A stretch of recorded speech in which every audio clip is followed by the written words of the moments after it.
اور جہاں تک تعلق ہے سورۃ یاسین کا، بعض لوگ یہ سمجھتے ہیں کہ سورۃ یاسین کی کوئی فضیلت نبی کریم صلی اللہ علیہ وسلم سے مروی نہیں ہے. یہ بات درست ہے، ضعیف حدیث ہے، لیکن ایک صحیح سند کے ساتھ سنن دارمی میں عبداللہ ابن عباس کا ذاتی فتویٰ موجود ہے.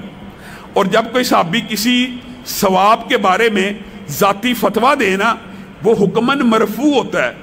اس بات کا کیا مطلب ہے؟ اس بات کا مطلب ہوتا ہے صحابی اپنی طرف سے کسی صورت کی فضیلت اور منقبت بیان نہیں کرتا، اس نے لا محالہ یقینی طور پہ رسول اللہ سے سنی ہوتی ہے، بس وہ اس بات کو رسول اللہ سے منسوب نہیں کر رہا، وہ خود بیان کرنا شروع ہو گیا. اس کو جس بھی وجہ سے، اس نے کیا وجہ ہے کہ رسول اللہ کی طرف منسوب نہیں کی، یہ اللہ جانتا ہے. لیکن جب عبداللہ ابن عباس کہتے ہیں کہ سورۃ یاسین صبح پڑھنے والا شام تک اس کی برکات اور اللہ کی برکتوں میں گھر جاتا ہے، اور شام کو پڑھنے والا صبح تک اللہ کی برکتوں میں آ جاتا ہے، تو یہ حدیث، یہ روایت حکماً مرفوع ہو جاتی ہے.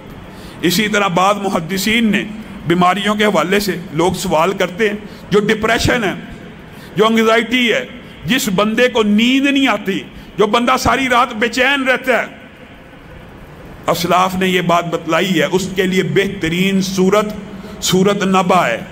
اما یتساءلون، یہ سورت پڑھے، اس سورت کو پڑھنا شروع کرے، اگر نیند نہیں آ رہی، نیند آنا شروع ہو جائے گی. اللہ رب العزت نے اس کے اندر یہ تاثیر رکھی ہے.